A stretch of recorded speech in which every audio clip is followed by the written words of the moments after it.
Welcome to the Book Faire podcast. My name is Anthony, and summer is officially underway for all students in K-12 schools. This week, we have an interview with Grace Russo, managing editor of independent publishing company Pennyworth Publishing. A group of middle school students write a children's book about conservation. A Tennessee school district updates library policies after passage of Age-Appropriate Act, and Oregon's Freedom to Read bill passes and is now awaiting the governor to sign the bill into law. Let's begin with an interview with Grace Russo from Pennyworth Publishing. Hello, Grace. How are you doing today? I'm great, thanks. How are you? I'm doing wonderful. Can you start us off by just introducing yourself to the audience and a little bit of the book and the other topics we'll be discussing today? Sure thing. So my name is Grace Russo. I am the managing editor of Pennyworth Publishing. I am an illustrator and I'm a contributor to Substack, so I'm also sort of an author. I have published my own book, self-published via Pennyworth Press, The Jabberwocky, which is Lewis Carroll's poem from the Alice in Wonderland sequel, which is called Through the Looking Glass. So he published this poem a long time ago, and it's in the public domain, and anyone is allowed to republish it. So I republished it with drawings that I did myself. It's all original watercolors in there. And I love this poem. I picked it because it's one of the first I ever memorized for recitation. And I have 3 little kids, and I read a lot of children's books. And I was reading books, and I was thinking, wow, I wish we had more books like this or like that. And I realized one day that I could just make those books happen. We have a great copy of Robert Frost's Stopping by Woods on a Snowy Evening, and it's illustrated beautifully by Susan Jeffers. It's an edition from the 90s. And I thought, wow, I really wish I had more standalone poetry books for these kids because I love reading them poetry. I love A.A. Milne's poem collections. Now we are 6, and when we were very young, I read those all the time. We have a bunch of them memorized. But a standalone poem with a full color book is just, it's wonderful. It's wonderful to read to really little kids. It's wonderful for big kids because they read it and they sort of memorize it by accident because they're looking at the pictures and the pictures are connected with the words, and it's just so lovely. And when I was looking around for more, I didn't see a ton of books like that. And when I started college, I was actually an illustration major before I switched to English literature. So the illustrations and the books both matter a lot to me. And I've always been artistic. I've always been interested in doing art, and I've done a lot of crafts. And I'm sitting right now in a room, in my craft room. So I have sewing machines, and I have yarn and crochet hooks, and I have knitting needles and embroidery and all sorts of things, watercolors and acrylics and pen and ink and everything. And I thought that now, more than ever in human history, really, anyone can make a book. And I think that's really great. In some ways, it's amazing. In other ways, I don't love it. I think the rise of AI children's books is not great, honestly. I think children's books should be made with love and thought and attention and care. And I don't think those human aspects of bookmaking are present in a lot of these AI curated things. So Pennyworth is a little stand I'm making, and some of my friends have joined me in making, to make wonderful human things for our wonderful human children. Now, who is it that is working along with you in creating Pennyworth Publishing? So it's mostly me, but also my co-founder is Hannah D'Orspino. We met working on the Washington Review of Books Substack.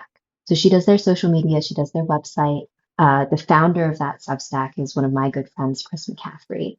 And it's a books and culture newsletter. It's sort of a roundup. So if you don't have time to read everything, it has quotes, it has this and that. These are the new books coming out that you might want to see. They host salons in DC and New York. It's like, come talk about this question, like have a drink, just talk to people in a low pressure way and encourage thinking and community, and a love of questions and literature. I contribute to both the poetry section there and also the children's literature supplement that comes out once a month.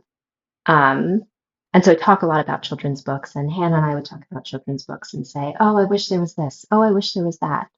Um, and then all that talking suddenly became doing, and now we're going to try to make some of those things that we'd wanted to see. What exactly is the shift going from writing for that Substack to becoming a managing editor for a brand new publisher? It's been exciting.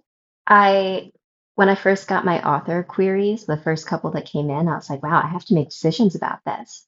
Because I wasn't in charge at Washington Review of Books. Chris and Stevie Larkin mostly make the decisions, and that has been fine with me. Um, and so when I got my first author queries, I I texted Hannah and I was like, wow, we have to decide. This is us deciding now where to make things.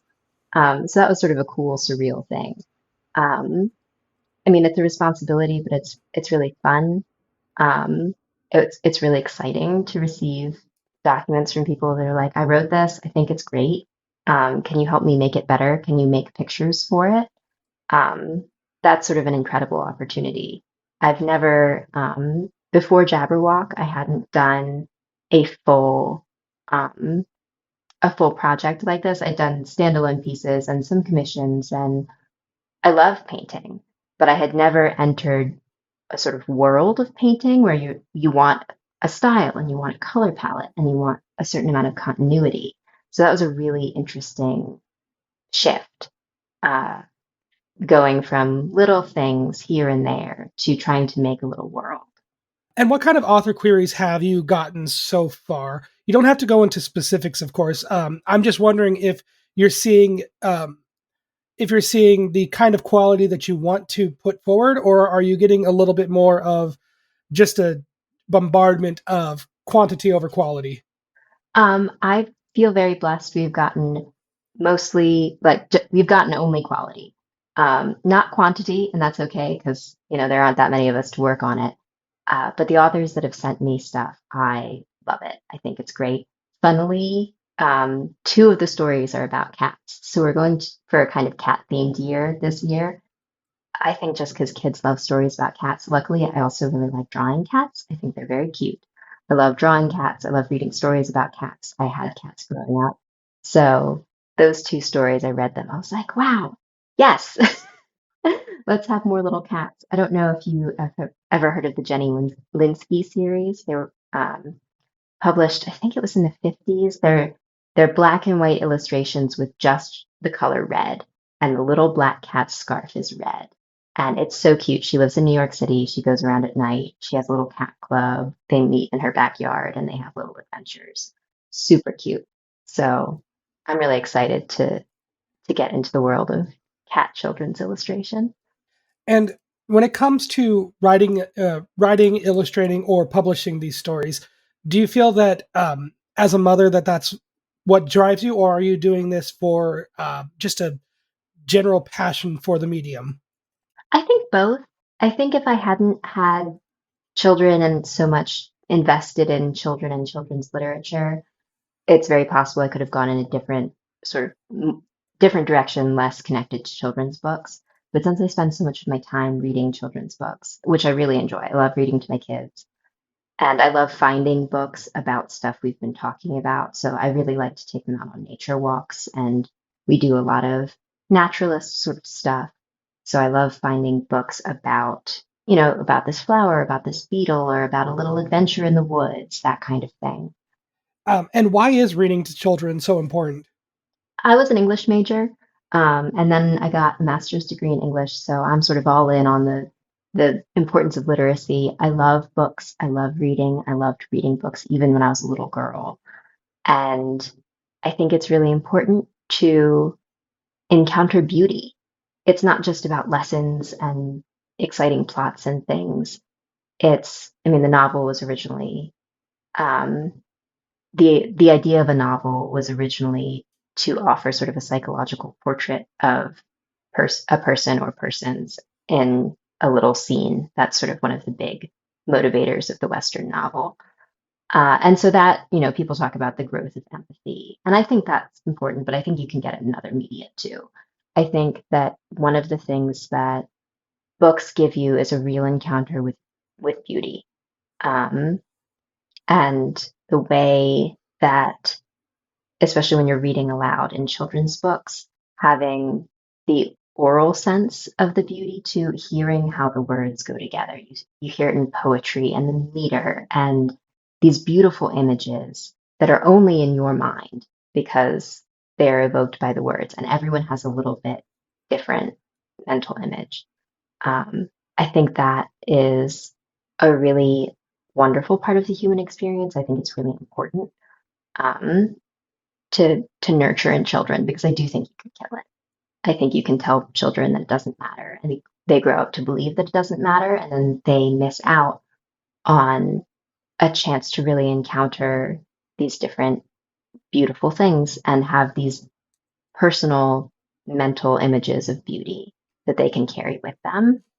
Right. And I used to work in children's theater. That's kind of why I do this, is because during the pandemic we were doing a musical based off, well, not a musical, it was a play based off of Dragons Love Tacos, and it got shut down Oh, mid production, and it opened up again, but the theater opened up at a limited scope, and I just kind of needed to pursue something. I needed to have a stable income because of paying rent, but I also was really needing the creative output, which is where this podcast came from. But from working in that theater, I learned that children really do crave that creativity, that artistic output. And one of the things that we talked about a lot was spending 10 minutes reading to children is the difference between just putting your kid to bed and really being there and being an active parent. yeah, It shows so much developmentally and for the relationship with a child, and that's something that even if even though I don't have children, it's something that I like. I understand how important these stories are, and ironically, because you're writing or producing something for young audiences, you're really selling it to the parents. hmm Have you considered any of this in your work with either Jabberwocky or with Pennyworth Publishing so far? yeah. Our public domain poetry series is certainly sort of very geared towards a certain type of parent. It's older poems, so they have structure and rhythm and meter in a way that a lot of more modern poetry has gotten away from. So children just like poetry. They actually like the rhyme and meter. If you read Dr. Seuss out loud, you'll actually notice that for all his silly words, he does keep a meter. So when you read it, it has a pattern, and children naturally love that in poetry. But they won't know that unless you get somebody to buy your book and read it. So I'm hoping to reach out to parents who are looking for sort of substantial literature for their children. And like I said, not even necessarily in a moral sense, like lessons and things, just beauty and structure, because those are things that children love.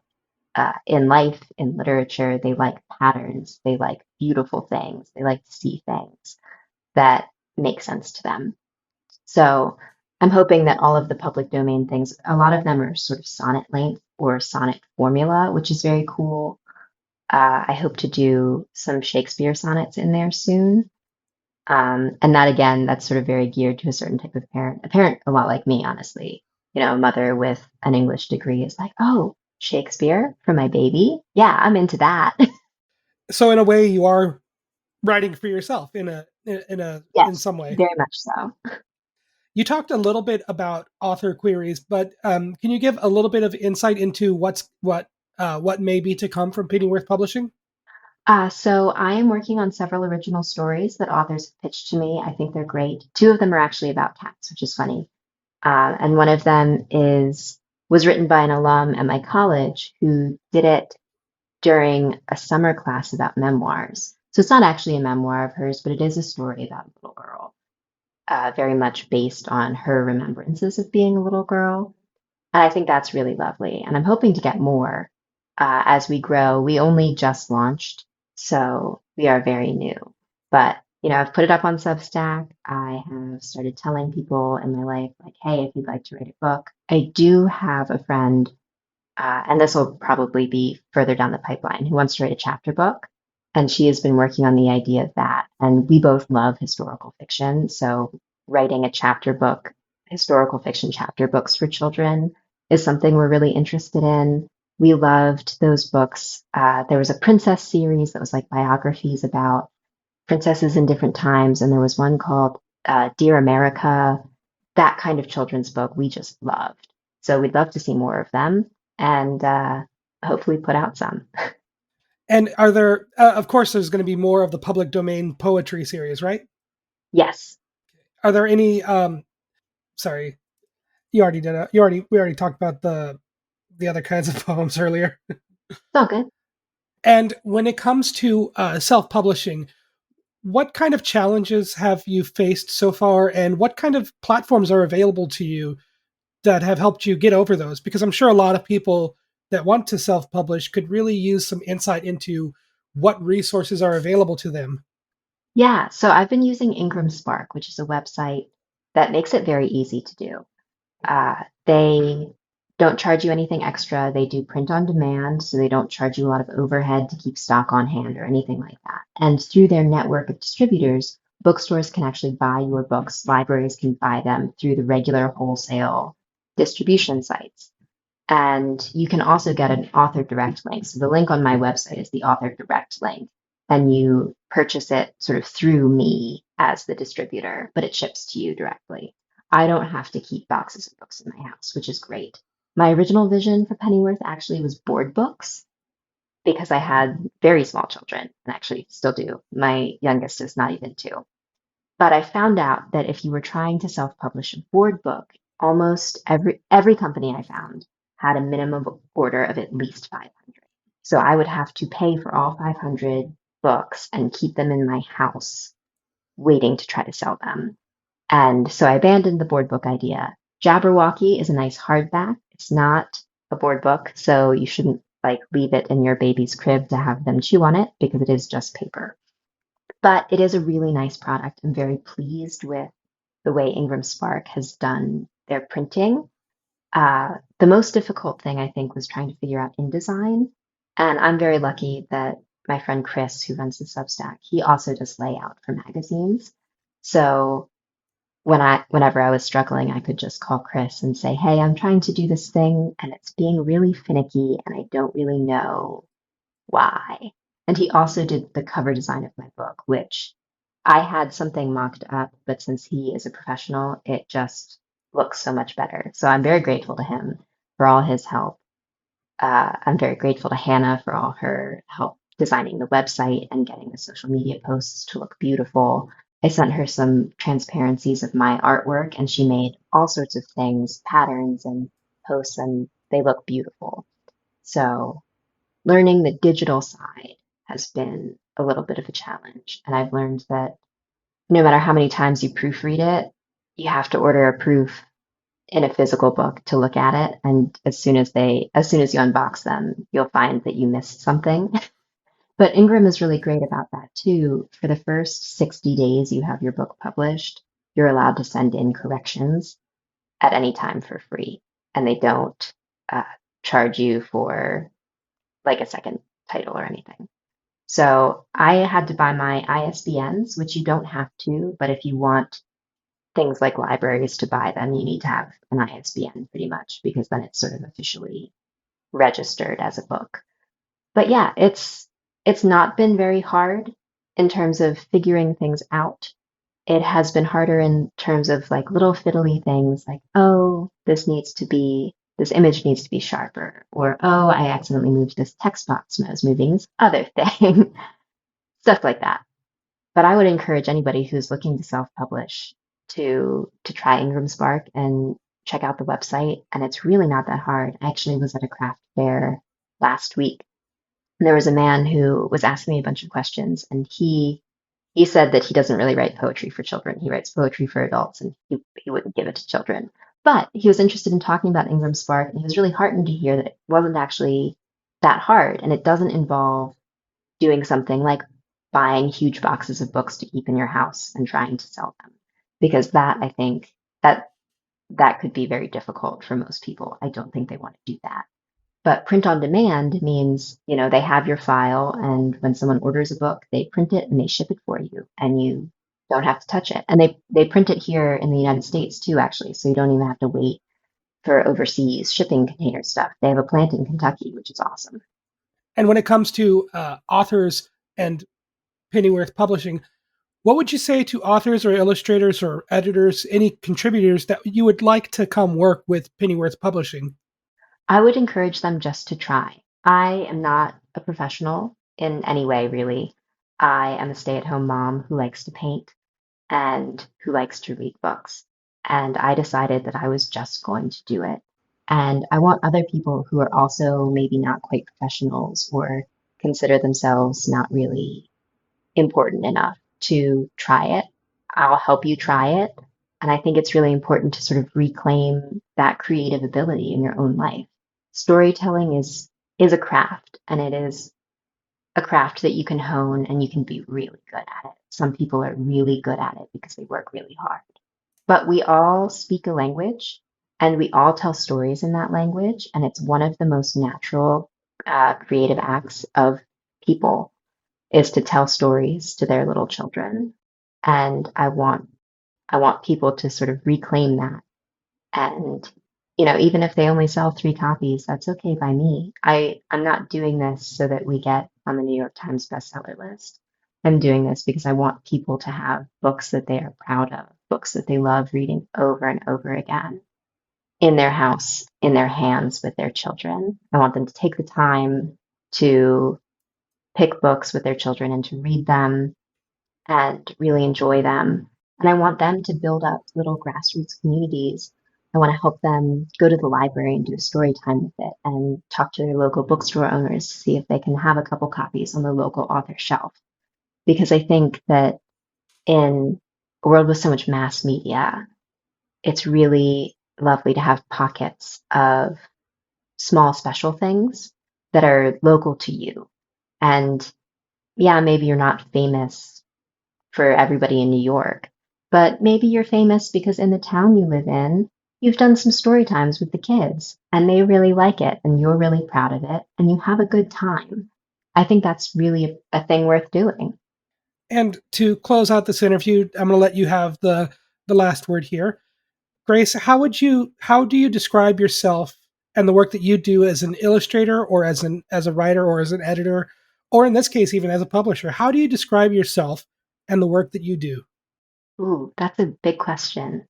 I usually describe myself as a mother, first of all, because with 3 little kids, that is a huge part of my everyday work.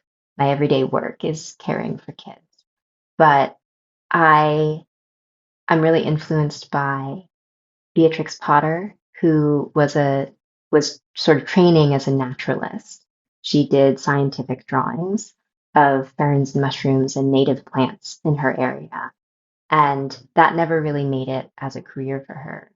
But Peter Rabbit was written as a story in a letter to her friend's child who was ill. And that blossomed into a really beautiful thing that now millions of people love. I love. I'm wearing a necklace with Flopsy on it from the Flopsy Bunnies, written by Beatrix Potter. So I am sort of reaching for something like that. Not to be famous again, but to take the things that I love and work at them on purpose. The things that I love to do is to read and to draw and to paint and to spend time with my children. And how can I do that in a dedicated way? My life is not an accident. I can control largely how I spend my time, not totally, but I want to spend my time on worthwhile things and I want to help other people spend time on worthwhile things. And again, not worthwhile for world peace or being super famous, but worthwhile a particular person's life, a particular family. I think that's beautiful. I think it's achievable for everybody to do little things that you are proud of. Thank you.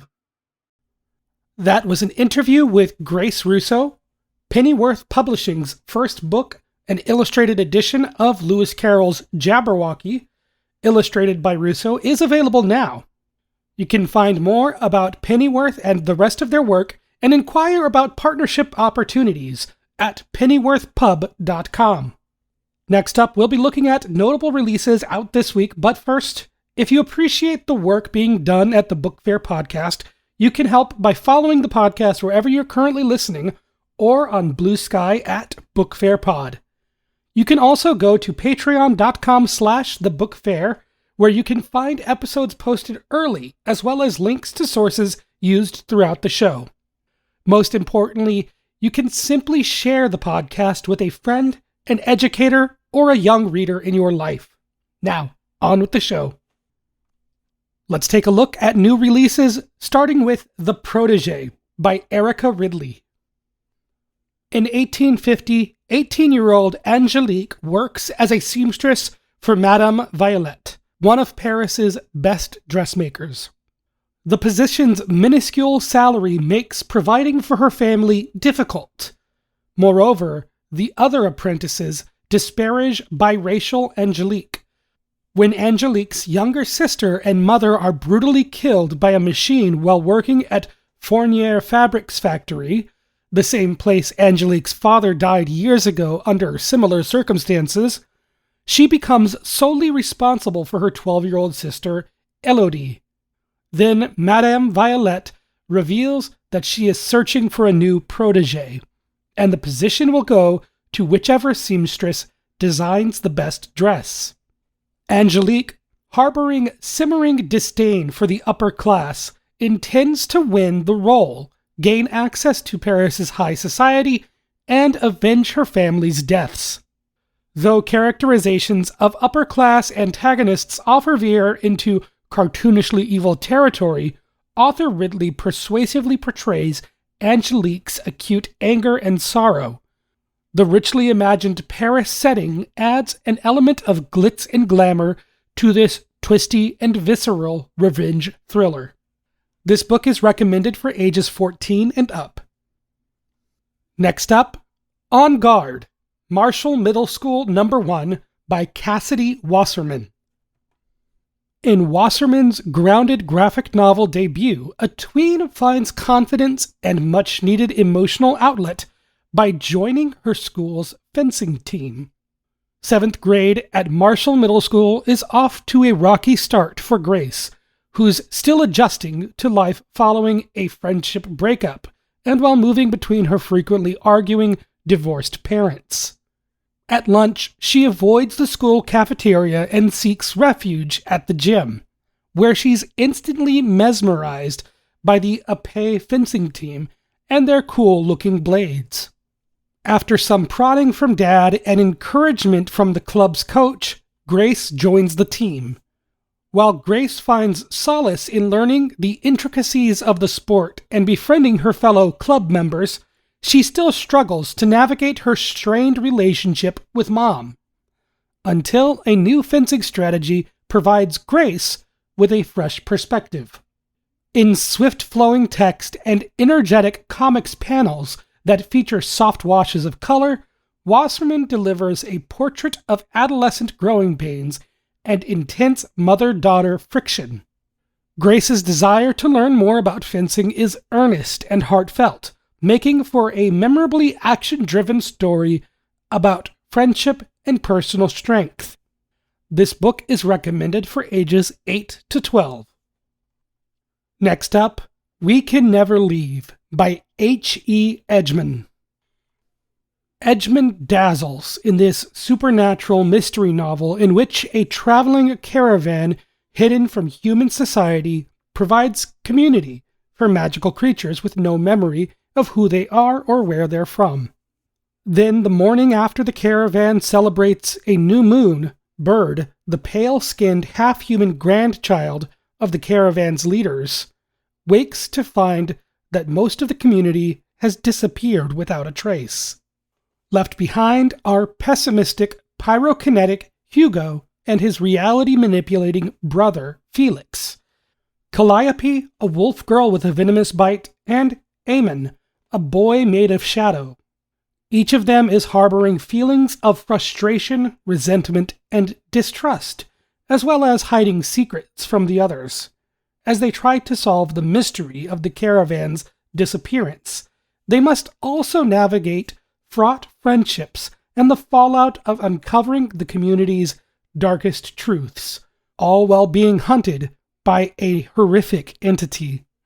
Alternating POVs are interspersed with occasional cryptic, unaddressed messages and non-linear flashbacks from before the vanishing. Depictions of the ripple effects of people's choices on their community's most vulnerable members are at the core of this captivating fable of belonging and intergenerational trauma. This book is recommended for ages 14 and up. And lastly, Top Heavy by Rhonda DeChambeau. 15-year-old dancer Esme, dubbed Top Heavy by her teacher for her breasts, narrates DeChambeau's verse novel debut. Esme feels perpetually encumbered by her breasts, which cause physical pain and emotional insecurity about her appearance, are the subject of unwanted attention, and force her to give up ballet and tap for contemporary lyrical dance. She and her petite and wealthy best friend Mia, whom she met in dance class at age 4, dream of being selected for their studio's elite team. When their dream comes true, they learn that they've displaced 2 older girls and encounter unexpected hostility that mars their joy. As dance classes become unnerving, family financial difficulties worsened by her father's need for surgery following a spine injury at work grow overwhelming, and Esme's desire for a breast reduction seems more unattainable. The only bright spot is a crush that gradually develops into a romance.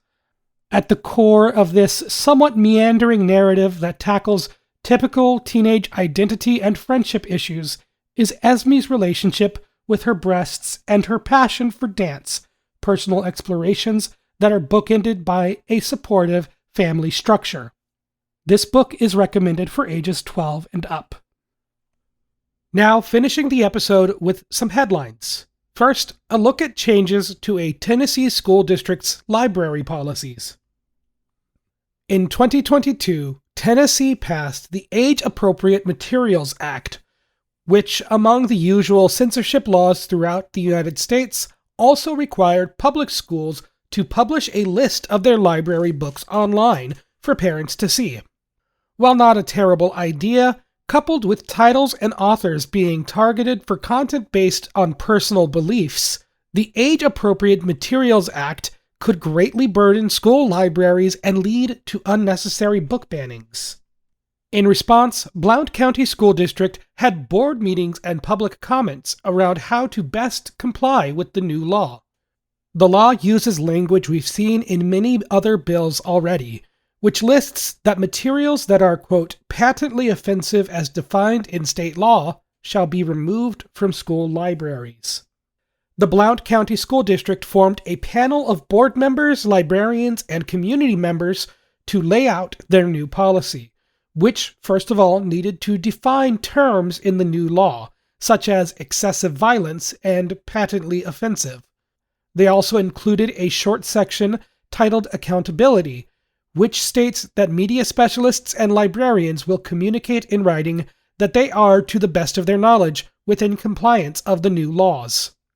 Public comments show what we already knew, that parents and community members oppose these vague and restrictive laws. One person spoke at the meeting, quote, "The problem with books is not that kids are reading inappropriate content. They can get much more readily on YouTube or TikTok. The problem is the kids are not reading enough." End quote.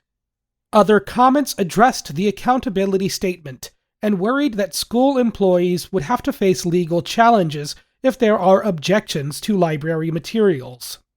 After discussion, the board made a motion to remove the accountability statement, which passed unanimously. Blount County School District's new policies will begin taking effect in the fall, and the previous year, before policy changes were made, the district had removed around 40 books that were deemed to be in violation of the new Tennessee law. In more positive news, a group of middle school students wrote a children's book about tree care after Hurricane Helene in Charlotte, North Carolina. Sophia, Sana, and Wyatt are 3 friends in Charlotte who have been working together since elementary school. They've always loved helping other people despite their age, and after the destruction of Hurricane Helene, they wanted to inform people of the damage done to local trees. So the 3 spoke with arborists and came up with a plan to spread their mission to other children. Sophia said, quote, "If their children know, most likely the children would tell their parents about it, and the parents could actually do something about it." End quote. And so their book, A Girl, Her Tree, and the Swing, encourages people to keep trees healthy. The group has since distributed their book to 30 schools in North Carolina. It's a limited print, but they're doing what they can to spread their message. There's a GoFundMe page with a goal of $1,000 that, at the time of recording, is nearly at its goal. And to close out the episode, the Oregon Freedom to Read bill heads to the governor's desk. Senate Bill 1090 passed in Oregon with a vote of 34 to 21 in the State House of Representatives. The bill would prohibit school libraries from removing books for being written by or about a member of a protected class as defined by the state's anti-discrimination in education law. These classes include race, color, religion, sex, sexual orientation, gender identity, national origin, marital status, age, and disability. Under the bill, parents, guardians, and staff members will still be able to file complaints about textbooks or library materials. In 2024, 151 books were challenged in Oregon schools and libraries, which was the highest number in the state since the Oregon State Library began tracking attempts to ban books. Most challenged books are written by or deal with LGBTQ+ members and topics. Oregon joins 8 other states with freedom to read laws, including Colorado, California, Illinois, New Jersey, Vermont, Minnesota, Maryland, and Washington. Thank you, Oregon, for protecting the freedom to read. The bill is heading to Governor Tina Kotek's desk, who is expected to sign it. This will conclude another episode of the Book Faire podcast. If you appreciate the work being done, please consider following wherever you are currently listening and sharing the podcast with a friend, an educator, or a young reader in your life. Thank you so very much for listening, and as always, I'll talk at you next time.